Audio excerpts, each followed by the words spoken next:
Video हम लोग देखने वाले हैं क्लास 10th का जो पेपर है विज्ञान। और विज्ञान का आपका पेपर होगा 4 मार्च को। ठीक है। तो 4 मार्च को किस टाइप से आपके प्रश्न आएंगे तो इस वीडियो के माध्यम से आप सभी को बताएंगे। तो वीडियो को आप लोग शुरू से अंत तक देख लीजिए।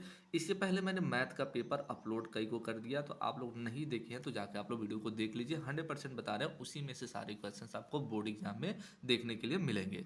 ओके ना। और उसी टाइप से ही आपके आएंगे क्वेश्चन, तो आप लोग जाकर देख लीजिए। ओके। तो यहाँ पर हम लोग जानते हैं कि प्रारंभ के जो 15 मिनट होंगे परीक्षार्थियों को प्रश्न पत्र पढ़ने के लिए होगा। प्रश्न पत्र आपके 2 खंडों में विभक्त होगा, खंड अ और ब में। यहाँ पर देख लीजिएगा, ये कोड आपका जो पेपर है 824 IK। ओके। तो यहाँ सब चीज़ें निर्देशांक आपको पता है। खंड अ में आपके बहुविकल्पी प्रश्न पत्र होंगे। और यहाँ पर ये चीज़ें बताते हैं कि खंड अ में और खंड ब में 3 जो उपभाग होंगे, अ ब 1 2 और 3 में विभक्त हैं, या अ ब स ऐसे आपका लिखा होगा।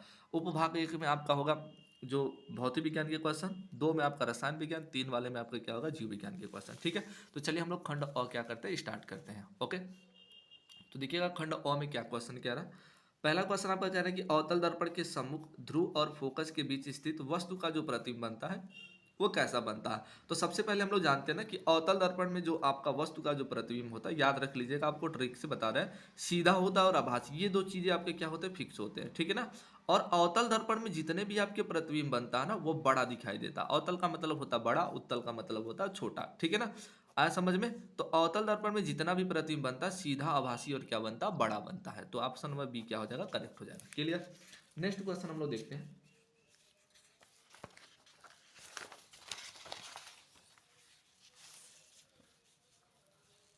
ये आप लोग को थोड़ा दिखाई नहीं दे रहा तो मैं इसको बोल दे रहा हूँ। कह रहा है दूरदृष्टि दोष के निवारण के लिए कौन सा प्रयुक्त लेंस होता है। ठीक है ना। तो आपका ऑप्शन है अवतल लेंस, ये आपका उत्तल लेंस है, उत्तल लेंस है। ठीक है ना। तो दूरदृष्टि दोष के लिए कौन सा लेंस का प्रयोग होता है, हम उत्तर में बात करेंगे उत्तल लेंस का। किसका, उत्तल लेंस का। ठीक है ना। ये थोड़ा सा आपका दिखाई नहीं देगा आप लोग को, तो मैं बोलूंगा उस क्वेश्चन को आप लोग देख लीजिएगा अच्छे से। ओके। ये कह रहा है कि एक लेंस में 0.2 मीटर की दूरी पर रखी वस्तु के प्रतिबिंब का आवर्धन है 0.5 है, 0.5 है। तो इसकी पूछ रहा वह लेंस होगा, तो वह लेंस कैसा होगा ये हमें क्या करना है, याद करना है। ठीक है ना। आज समझ में।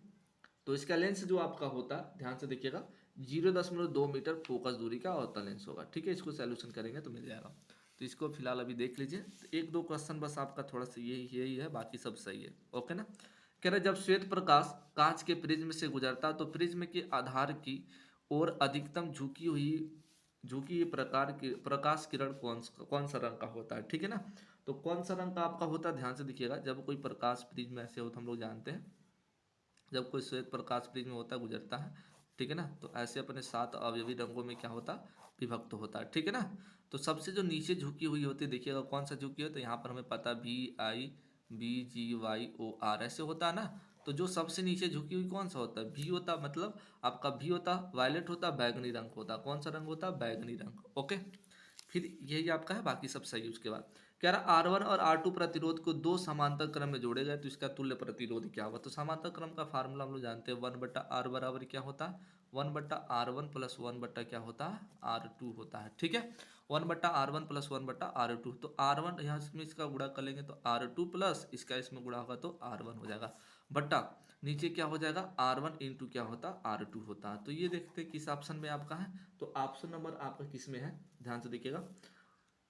उसके बाद आपका 1/R। ठीक है ना। इसको पटक देंगे तो ये आपका हो जाएगा R1। इसको ऊपर भेज देंगे ना, तो बस हमें R ज्ञात करना है ना। तो R1 गुणे क्या हो जाएगा, R2 बट्टा हो जाएगा R1 प्लस R2, ऐसे भी कर सकते हैं।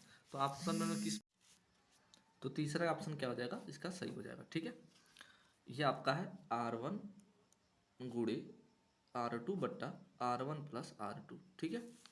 उसके बाद क्या रहा ना, ये बस थोड़ा सा आपका उसके बाद सब नॉर्मल है। बिजली के बल्ब का फिलामेंट जो होता, फिलामेंट मतलब तंतु बना होता, तो किसका बना होता आपका तंतु, तो ध्यान से देखिएगा, हमें बता टंगस्टन का। किसका बना होता है, टंगस्टन का। ओके। उसके बाद 7 नंबर प्रश्न कह रहा है कि विद्युत सेल जो होता, सेल में रूपांतरण होता है, किसका रूपांतरण होता है, ध्यान से देखिएगा, रासायनिक ऊर्जा का विद्युत ऊर्जा में। किसका होता है, रासायनिक ऊर्जा का विद्युत ऊर्जा में क्या होता है, रूपांतरण होता है। क्लियर।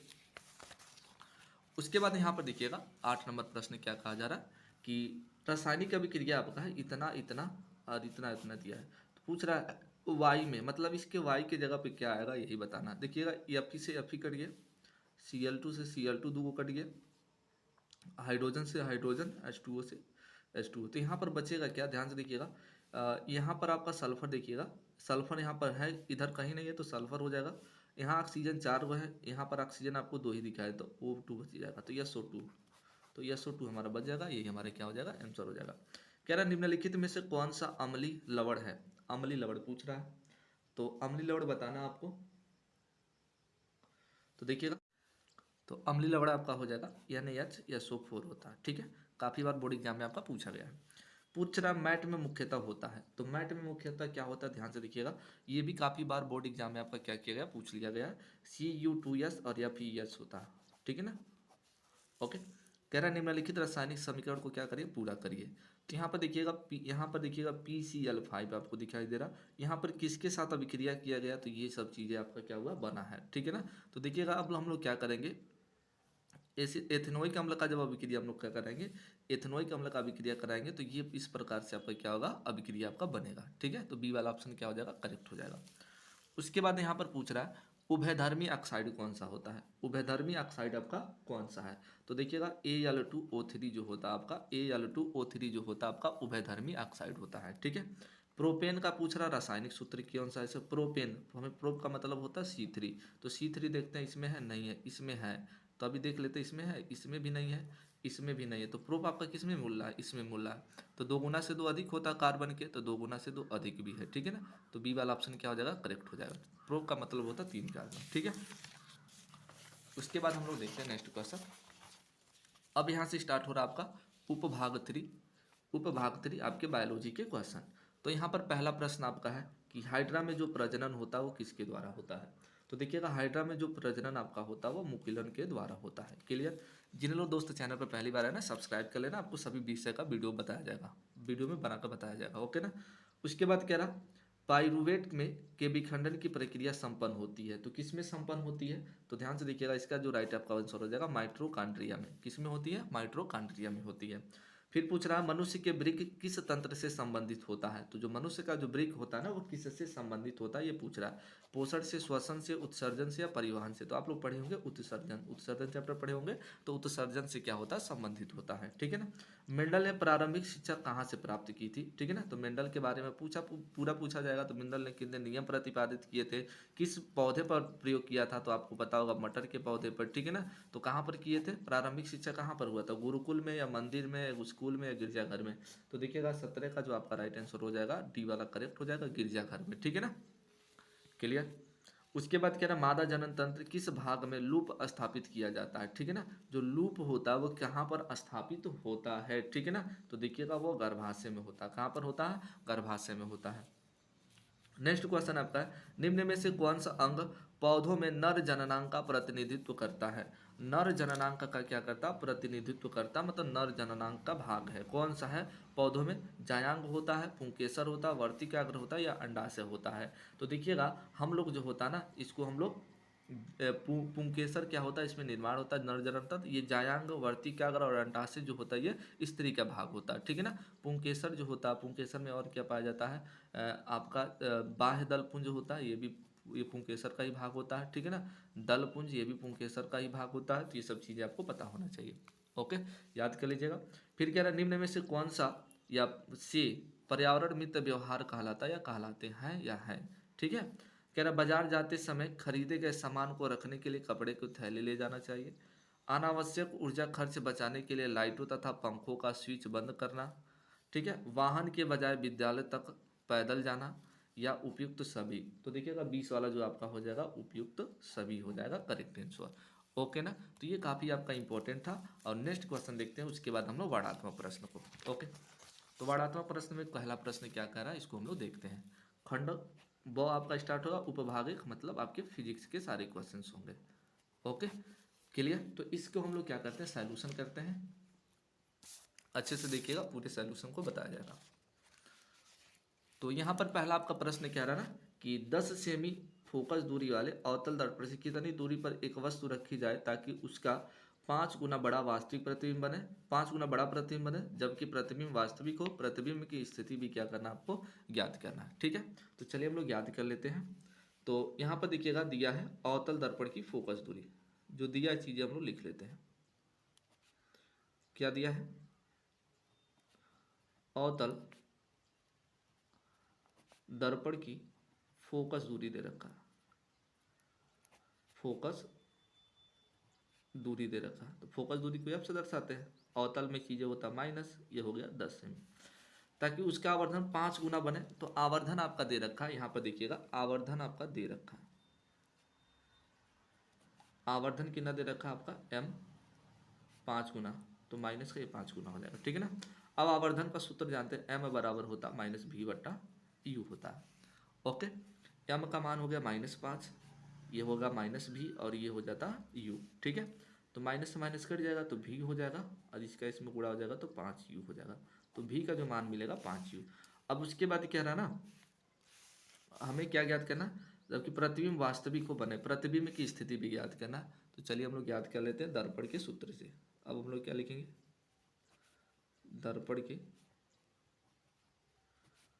सूत्र से हम लोग क्या करते हैं, लगाते हैं। तो दर्पण का जो सूत्र हमारा होता है 1/f बराबर 1/v प्लस 1/ क्या होता है, u होता है। क्लियर। तो फोकस दूरी दे रखा -10, और v का मान हमारा दे रखा 5u प्लस 1/ क्या हो जाएगा, u हो जाएगा। क्लियर। यहाँ पर देखिए माइनस को चिन्ह जो होगा ऊपर आ जाएगा, 5u और u का जो लॉस होगा वो 5u होगा। u से u कट जाएगा आपका, 5u से 5u कट जाएगा, 1 बचेगा। u से u आपका कट जाएगा, कितना बचेगा, 5 बचेगा। ठीक है, ये आपका हो जाएगा माइनस का 1/10 बराबर ये हो जाएगा 5, और ये हो जाएगा 5u, 5 और 1 ये हो जाएगा 6। ठीक है ना। उसके बाद देखिएगा ध्यान से, इसका इसमें हो जाएगा 60, इसका इसमें गुणा कराएंगे तो 60, ये माइनस का 5u हो जाएगा, या डायरेक्ट हम लोग कर लेते हैं माइनस का 60, ऐसे भी लिख सकते हैं, कोई दिक्कत नहीं है। u बराबर आपका हो जाएगा -60/5 हो जाएगा, तो 12×5 हो जाएगा 60। तो u जो आपका होगा ना माइनस का कितना हो जाएगा, 12 हो जाएगा। सेमी। ठीक है ना। हमें अगर वस्तु का प्रतिबिंब ज्ञात करना है तो प्रतिबिंब भी ज्ञात कर लेते हैं हम लोग।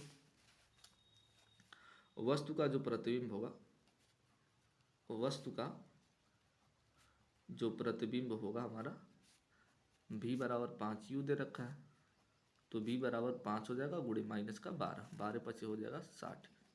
तो वस्तु का जो प्रतिबिंब होगा 60 सेमी होगा। ठीक है ना। ओके, फिर यहाँ पर दूसरा आपका प्रश्न पूछा रहा था, ध्यान से देखिएगा। कह रहा है एक उत्तल लेंस की फोकस दूरी 50 सेमी है, उस वस्तु के प्रतिबिंब की स्थिति बताइए जो लेंस से 25 सेमी की दूरी के अक्ष के लंबवत हो, प्रतिबिंब की आवर्धन भी क्या करना है, ज्ञात करना है। तो इसी टाइप से ये आपको क्वेश्चन क्या होता है बोर्ड एग्जाम में सेम पूछे जाते हैं। ओके ना। तो इसका भी आंसर हम लोग क्या करते हैं, देख लेते हैं।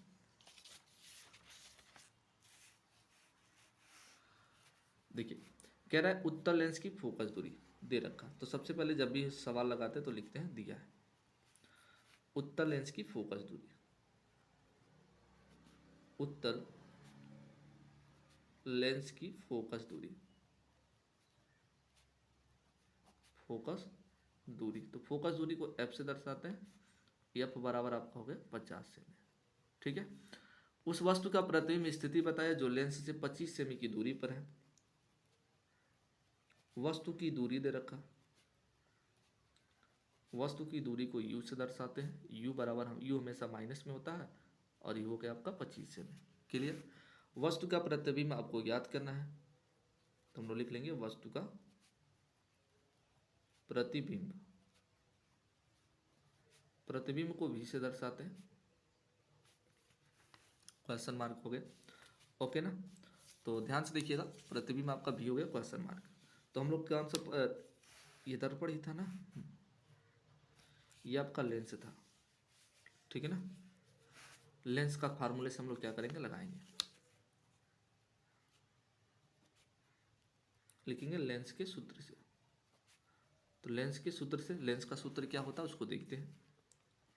1/f बराबर 1/v माइनस 1/u, ये लेंस का सूत्र होता है।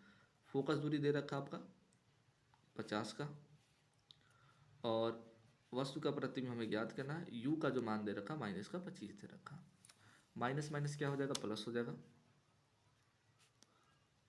प्लस हो जाएगा 1/25, इधर ये प्लस में, इधर इसको बुला ले, माइनस में हो जाएगा। तो 1/50 माइनस 1 कितना हो जाएगा 25 बराबर 1/20। 25 और 50 का जो लौसा होगा आपका 50 हो जाएगा। 50 से जब 50 में भाग करेंगे 1, 25 दूनी हो जाएगा 50। नीचे से नीचे में हम लोग क्या करेंगे, भाग कर लेंगे। इसको घटाएंगे तो कितना मिलेगा, माइनस का 1/50 बराबर 1/v। तो v का जब इसमें गुणा करावे या इसको, तो कितना हो जाएगा, आपको पटक देंगे तो माइनस का कितना होगा 50 से में। ठीक है, तो वस्तु का प्रतिबिंब इतना हो जाएगा। इसका आवर्धन भी पूछा है, तो आवर्धन भी हम लोग क्या करते हैं, ज्ञात कर लेते हैं। यम बराबर क्या होता है, v/u होता है। लेंस में आवर्धन जो होता है प्लस यहाँ होता है। v का मान मिल गया -50 और u का मान माइनस दे रखा था 25। तो 25 दूनी कितना हो गया 50, 25 दूनी 50, तो 2 आवर्धन हो गया 2। क्लियर। कह रहा है कि 2 ओम, नेक्स्ट क्वेश्चन जो है आपका 2 ओम, 3 ओम, 5 ओम के प्रतिरोध को श्रेणी क्रम में जोड़ा गया है। यदि संयोजन के दोनों सिरों पर 30 वोल्ट विभवांतर रखा गया है लगा है, तो प्रत्येक प्रतिरोध के सिरों के बीच विभवांतर क्या करना है, आपको ज्ञात करना है। तो यहाँ पर ध्यान से देखिएगा, हम लोग बात कर लेंगे। प्रतिरोध दिया है R1 दिया है 2 ओम, R2 दिया है 3 ओम और R3 दिया है 5 ओम। तो श्रेणी क्रम है, तो श्रेणी क्रम का फार्मूला जो होता है हम लोग लिख लेंगे। इसका कुल प्रतिरोध आपका कितना हो जाएगा, R बराबर R1 प्लस R2 प्लस हम लोग क्या करेंगे R3 जोड़ लेंगे। ठीक है, तो R प्लस हो जाएगा 2 प्लस 3 प्लस 5, तो टोटल हो जाएगा आपका 5 5 10 ओम। कुल प्रतिरोध हमारा कितना हो जाएगा 10 ओम हो जाएगा।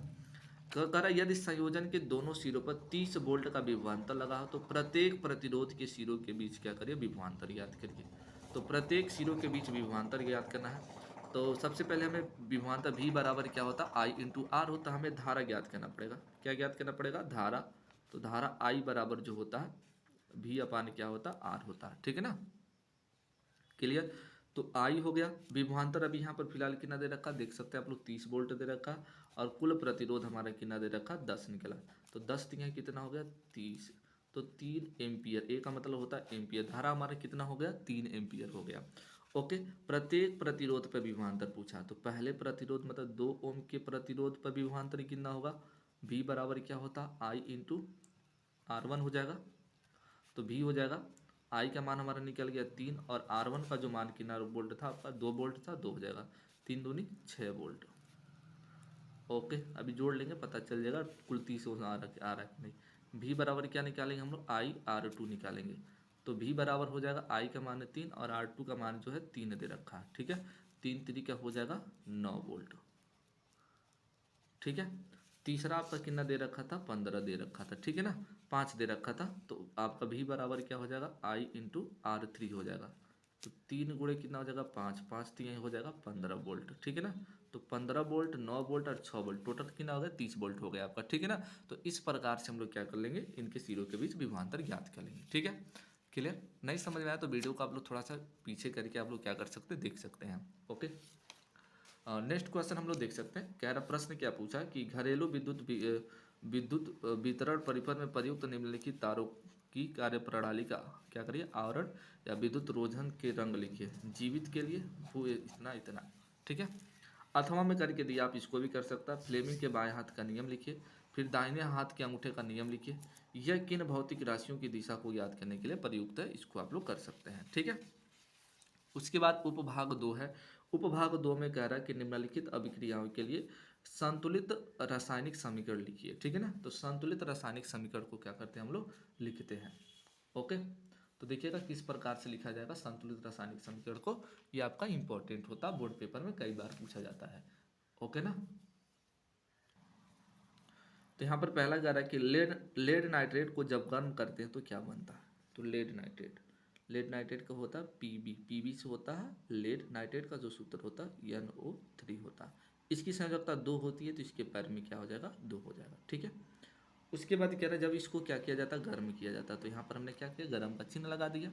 ओके ना, तो ये आपका बन जाता है लेड ऑक्साइड बनता है।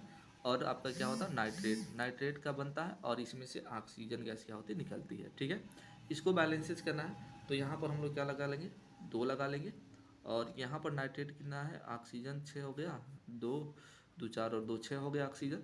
नाइट्रेट यहाँ पर देखिएगा 2 है, तो यहाँ पर भी हमें कितना लगाना पड़ेगा 4, और यहाँ पर 4, यहाँ पर हम लोग कितना लगा लेंगे 2 लगा लेंगे, और यहाँ पर हम लोग 4 लगा लेंगे। ये हमारे क्या होगा बैलेंसेस हो जाएगा, ठीक है ना। आप लोग खुद से बैलेंस कर सकते हैं।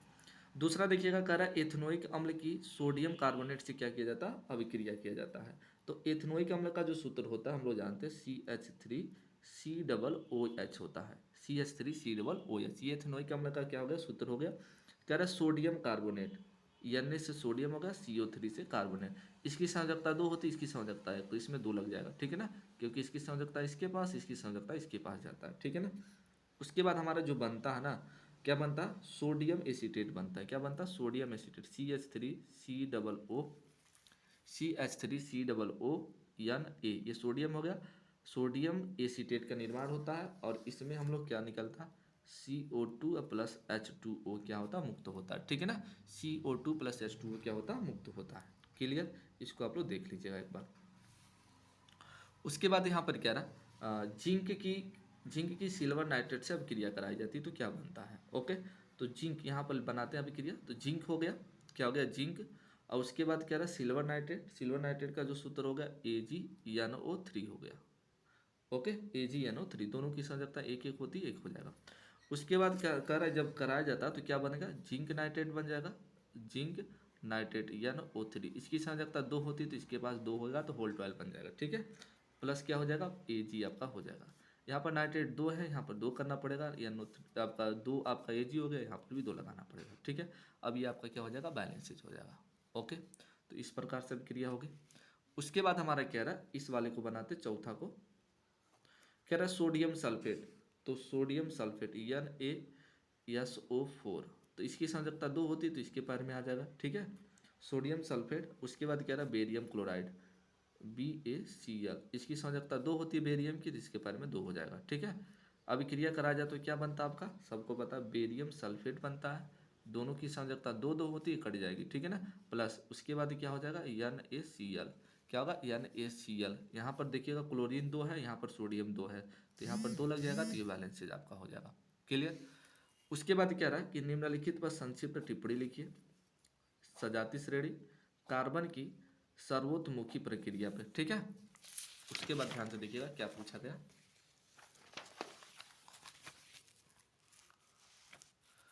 उसके बाद क्या है, निम्नलिखित यौगिकों के IUPAC नाम लिखिए। क्या करना, IUPAC नाम लिखना है। तो इसमें कार्बन गिन लेते, 1 और 2, 2 कार्बन से हमारा जो होता है वो एथ होता है, क्या होता है, एथ होता है। और सिंगल बॉन्ड है तो क्या हो जाएगा, एथेन। COOH से क्या होता है, ओइक अम्ल होता है, तो एथेनोइक अम्ल हो जाएगा। Okay, clear. यहाँ पर देखते हैं, इसको बनाते हैं, तो 1 कार्बन 2 कार्बन 3 कार्बन, 3 कार्बन से हमारा जो होगा प्रूफ होगा। तो पहले यहाँ पर Cl है ना, तो सबसे पहले हम लोग क्या लिखेंगे, क्लोरो, क्या लिखेंगे, क्लोरो। ओके, उसके बाद कार्बन की संख्या गिनते हैं, 3 है, 3 कार्बन से क्या हो जाएगा, यहाँ पर 1 क्लोरो भी लगा सकते हैं, 1 नंबर पे प्रोप हो जाएगा। 1 2 3, 3 कार्बन से प्रोप होता है, सिंगल बॉन्ड है तो क्या हो जाएगा, प्रोपेन, 1 क्लोरो प्रोपेन हो जाएगा। ये देखिएगा इसमें कैसे बनाएंगे इसको, 1 कार्बन 2 कार्बन, 2 कार्बन से क्या होता है, एथ होता है, एथ हो गया। कितने बांड इसमें लगा, 3 बांड लगा, 3 बांड से आइन होता है, तो क्या हो जाएगा, एथाइन, ठीक है ना। बस ये आपका IPSC नामकरण हो जाएगा। उसके बाद यहाँ पर पूछा जा रहा है कि साबुन क्या है, साबुन बनाने की रासायनिक अभिक्रिया लिखिए तथा साबुन के 2 विशेषताएं क्या करना, लिखना है। अथवा अगर ये नहीं आएगा तो आपको इस पर कोई भी लिख सकते हैं, उष्माक्षेपी या उष्माशोषी अभिक्रिया स्पष्ट कीजिए, या अथवा pH मान क्या है, इसका हाइड्रोजन आयन सांद्रण में क्या संबंध है, खनिज तथा अयस्क में अंतर बताइए, ठीक है ना। इसको आप लोग को करना है। उपभाग 3 है, इसको आप लोग खुद याद करना। भोजन के पाचन में लार की क्या भूमिका है, ओजोन परत हमारे लिए क्यों महत्वपूर्ण है, स्वपरागण तथा पर परागण में क्या करिए, विभेद कीजिए। ओके, फिर कह रहा परिवार नियोजन की किन्हीं 2 अस्थायी विधियों का संक्षेप में क्या करिए, लिखिए। उसके बाद है कह रहे किन्हीं 2 पादप हार्मोनों के नाम एवं कार्य लिखिए। पौधों की में रंध्रों की उपयोगिता का उल्लेख करना है, ठीक है ना। 6 नंबर में क्वेश्चन है, मानव के वृक्क या नेफ्रॉन की रचना क्रियाविधि का वर्णन करना है। उसके बाद अथवा में लिखा लक्षणों के वंशागत के नियम में मेंडल के प्रयोग के महत्व की व्याख्या कीजिए, मतलब तीनों नियम की व्याख्या करना आपको, ठीक है। तो ये टोटल क्वेश्चन थे, तो पुनः हम लोग मिलते हैं नेक्स्ट वीडियो में।